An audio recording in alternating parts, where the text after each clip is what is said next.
ആദ്യ സിനിമകൾ നഷ്ടക്കണക്കുകൾ മാത്രം പറഞ്ഞപ്പോൾ തുടർന്ന് സിനിമയിൽ നിൽക്കേണ്ട എന്നായിരുന്നു ഇദ്ദേഹത്തിന്റെ തീരുമാനം. പക്ഷേ ഒരു നല്ല നിർമ്മാതാവിനെ നഷ്ടപ്പെടുത്തുവാൻ സിനിമയ്ക്ക് കഴിയുമായിരുന്നില്ല. വൈകാതെ തന്നെ ഭാഗ്യം ഈ നിർമ്മാതാവിനോടൊപ്പം വന്നു ചേർന്നു. തോറ്റുപോയ ഒരിടത്ത് വമ്പൻ ഹിറ്റുകളുമായി ചെറുപുഷ്പം ഫിലിംസിന്റെ തിരിച്ചുവരവാണ് പിന്നീട് കണ്ടത്. ജോസഫ് എന്ന ഈ നിർമ്മാതാവ് സിനിമയിൽ സ്വന്തമായി ഇരിപ്പിടം ഉറപ്പിക്കുകയും ചെയ്തു. മ്യൂസിക് ഡയറക്ടറായ ജി ദേവരാജൻ മാസ്റ്റർ എൻ്റെ പുലിയൻ ഏറ്റുമാനൂർ അമ്പലത്തിൽ ഒരു ചടങ്ങിന് വേണ്ടി വരികയും അവിടുന്ന് അദ്ദേഹം എൻ്റെ വീട്ടിൽ വരികയും അന്വേഷിച്ച് വരികയും ചെയ്തു. അങ്ങനെ പറഞ്ഞു, ജോസഫ് ഇത് എൻ്റെ വീട് കണ്ടപ്പോൾ തന്നെ ജോസഫ് ഇവിടെ വെച്ച് നമുക്ക് രണ്ടൊന്ന് പടമൊക്കെ ചെയ്യാം. എൻ്റെ പൊന്നു മാസ്റ്ററെ അനിച്ചോളത്തിൽ പോയി പൂച്ചയുടെ മുഖം എല്ലാം പൊള്ളിയിരിക്കാൻ ഞാൻ കാര്യമായി പറയേണ്ട, സിനിമയുടെ കാര്യമായി പറയേണ്ട, വേറെ എന്തെങ്കിലും വരേണ്ട പറയാമെന്ന് ഞങ്ങളുടെ സന്തോഷം. ഞങ്ങൾ വലിയ തമാശയായിട്ട് പറയുന്ന ആളാണ്. ഇരുന്നപ്പോഴാണ് ജോസഫ് എൻ്റെ ഉത്തരവാദിത്തത്തിൽ ഞാനൊരു ബിസിനസ്മാനെ കാണുന്നു. കാരണം നിങ്ങൾ നഷ്ടമാണെങ്കിൽ ഞങ്ങൾക്കൊക്കെ തരാനുള്ള കാശ് മുഴുവൻ തീർത്തു തന്നു. അതൊരു വലിയ ഒരു ബിസിനസ്മാൻ്റെ ലക്ഷ്യമാണ്. അതുകൊണ്ട് നിങ്ങളത് കണ്ടപ്പോൾ നിങ്ങൾക്കത് നല്ലൊരു ഫ്യൂച്ചറുണ്ട്, നിങ്ങളത് തുടരണം. എൻ്റെ പേർക്ക് ഒരു പടത്തിന് റിസ്ക് എടുക്കാൻ പറഞ്ഞ ആ രീതിയിൽ അങ്ങനെ IV ശശിയെ ഇൻട്രൊഡ്യൂസ് ചെയ്യണം എൻ്റെ അടുക്കൽ. ഉടനെ തന്നെ ശശിയെ വരുത്തി കണ്ടു, മറ്റാസിസ് എല്ലാം പറഞ്ഞു, സംസാരിച്ചു. ശശി അന്ന് തിരുവോണം എന്നൊക്കെ പറഞ്ഞ പടം ഹൈദരാബാദ് ഷൂട്ടിങ് നടത്തിക്കൊണ്ടിരിക്കുകയാണ്.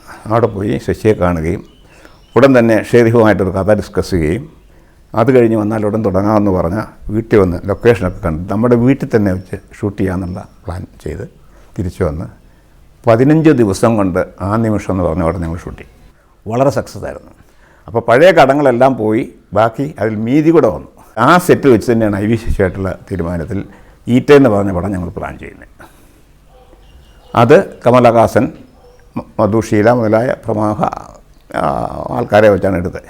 അതിന് ഷൂട്ടിങ് വനാന്തരങ്ങളിൽ വെച്ചായിരുന്നു. വളരെ കഷ്ടപ്പെട്ടെടുത്ത എങ്കിലും 30 ദിവസം കൊണ്ട് പടം തീർന്നു. ഈറ്റേനകത്ത് ഏറ്റവും അതിൻ്റെ ഹൈലൈറ്റ് വന്നത് എന്താണെന്നറിയോ? കമലഹാസൻ ഇങ്ങനെ രാത്രിയിൽ വനത്തിലിരുന്ന് ഏറുമാടത്തെ കയറി മൂത്രമൊഴിശങ്ക വന്നു. അപ്പോൾ ഏറുമാടത്തിലിരുന്ന് മൂത്രമൊഴിക്കാനൊക്കെ അല്ലോ. ഉടനെ അയാൾ താഴെ ഇറങ്ങി വന്നു. തന്നു കഴിയുമ്പോൾ ഒരു പാറ പോലെയാണ് അതൊക്കെ കയറിയിരുന്ന് മൂത്രമൊഴിച്ചപ്പോഴത്തേക്കും മൂത്രത്തിൻ്റെ ചൂട് കണ്ടപ്പോഴത്തേക്കും ആന ഏറ്റെടുത്തു. അപ്പം കമലഹാസൻ പേടിച്ച് ഓടി തിരിച്ച് കോണിയെ കൂടെ അങ്ങ് പോയി കഴിഞ്ഞപ്പോഴത്തേക്ക് ആ പേടി കൊണ്ട് പോയപ്പോഴേ ഞാൻ പറയും, അങ്ങനെയാണെങ്കിൽ കമലഹാസൻ തുണിയുടെ കഴിഞ്ഞ് പോകട്ടെ എന്ന് പറഞ്ഞു. അതേപടി ശശി എടുക്കുകയും കമലഹാസൻ അതനുസരിച്ച് ആക്ട് ചെയ്യുകയും ചെയ്തു. ഒരു ഓണം കൊടുത്തോണ്ടാണ് പോയി. അതൊക്കെ അതിനകത്ത് ഹൈലൈറ്റ് ആയിരുന്നു. അങ്ങനെയുള്ള ഇൻസിഡൻസ് ഉണ്ടല്ലോ, നമ്മൾ കൂടി ഡിസ്കസ് ചെയ്യുമ്പോൾ ഉണ്ടാവും. അങ്ങനെയാണ് ഞാൻ ചെയ്തുകൊണ്ടിരുന്നത്. അതാണ് അതിനകത്ത് ഞങ്ങളുടെ സക്സസ്. സിനിമാക്കാർക്കിടയിൽ ജോസഫ് ഒരു നിർമ്മാതാവിന്റെ ജാടകളൊന്നുമില്ലാത്ത ഒരാളായിരുന്നു. അവരുടെ എല്ലാം പ്രിയപ്പെട്ട കൊച്ചേട്ടനുമായിരുന്നു. ചെറുപുഷ്പം ഫിലിംസിന്റെ സിനിമകൾ എന്നും കൂട്ടായ്മയുടെ വിജയമായിരുന്നു.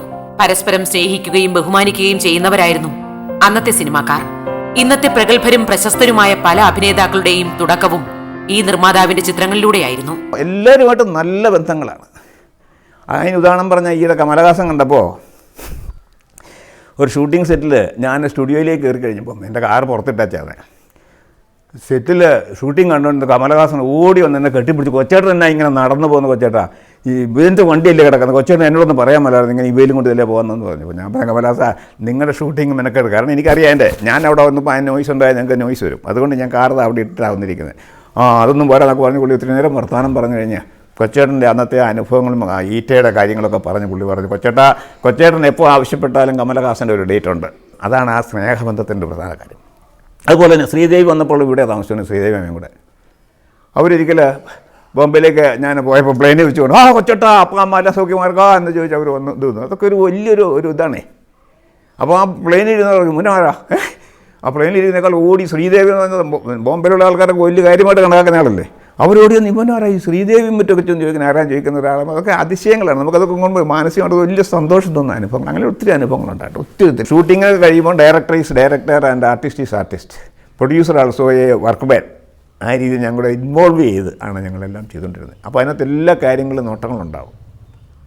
ഇപ്പം ഞാനൊരു പ്രൊഡ്യൂസറുടെ ലൈറ്റ് ഇല്ല എന്ന് പറഞ്ഞാൽ ടൈപ്പ് ക്യാമറാമാൻ റെഡി എന്ന് പറഞ്ഞാൽ ഞാൻ ലൈറ്റ് എടുത്ത് കൊടുക്കും, അല്ലെ ഇതെടുത്ത് കൊടുക്കും. ആ രീതിയിൽ ഇൻവോൾവ് ചെയ്താണ് ഞങ്ങളൊക്കെ ചെയ്തത്. അതുകൊണ്ടാണ് ഇങ്ങനെ ചുരുങ്ങിയ കാലം കൊണ്ടൊക്കെ പടം ചെയ്യാൻ സാധിച്ചത്.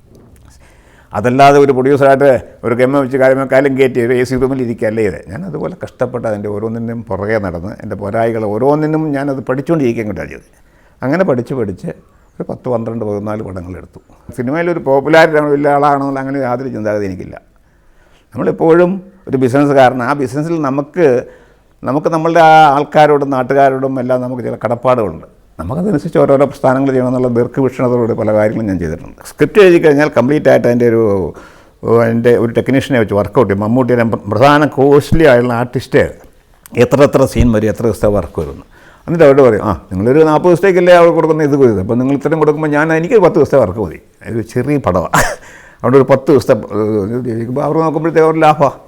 അങ്ങനെ കുറഞ്ഞ വഴിക്ക് അവരോട് ഞാൻ വാങ്ങിച്ചിട്ട് അത് മാക്സിമം യൂട്ടിലിറ്റിയിൽ നമ്മൾ ചെയ്യും. അങ്ങനെ വരുമ്പോൾ എനിക്കത് ഒരുപാട് സേവിങ്സ് ഉണ്ട്. ഇപ്പോഴത്തെ കോഴ്സ് വെച്ച് നോക്കുമ്പോൾ തന്നെ ഇതാണ് അതിനകത്ത് കാര്യം. ആ പടത്തെ സംബന്ധിച്ച് അതായത് പറഞ്ഞാൽ അതിനകത്ത് ചില ടെക്നിക്ക് ഉണ്ടെന്നോ ചില മസാല ഉണ്ടെന്നോ ഇങ്ങനെയുള്ള കാര്യങ്ങൾ ഞാൻ തന്നെ പഠിച്ചിട്ടാണ് ചെയ്യുന്നത്. ആർട്ടിസ്റ്റ് അതിലാദ്യം ഈ ഷൂട്ടിങ്ങിനെ തന്നെ കുഴപ്പം വരാത്തതിന് കാരണം എന്ന് വെച്ചാൽ സീരിയസ് ആയിട്ടുള്ള കൂടുതൽ കോസ്റ്റ്ലി ആയിട്ടുള്ള ആർട്ടിസ്റ്റിനെ ആദ്യം പടം തീർക്കും, അവിടെ വർക്ക് തീർക്കും. അത് കഴിഞ്ഞ ശേഷം മറ്റുള്ള എടുക്കുള്ളൂ. അങ്ങനെ വരുമ്പോഴത്തേക്ക് ഒരു ദിവസം താമസിച്ചാലും നമുക്ക് കുഴപ്പമില്ലേ. അതാണ് planning. Planning is the most important in cinema making.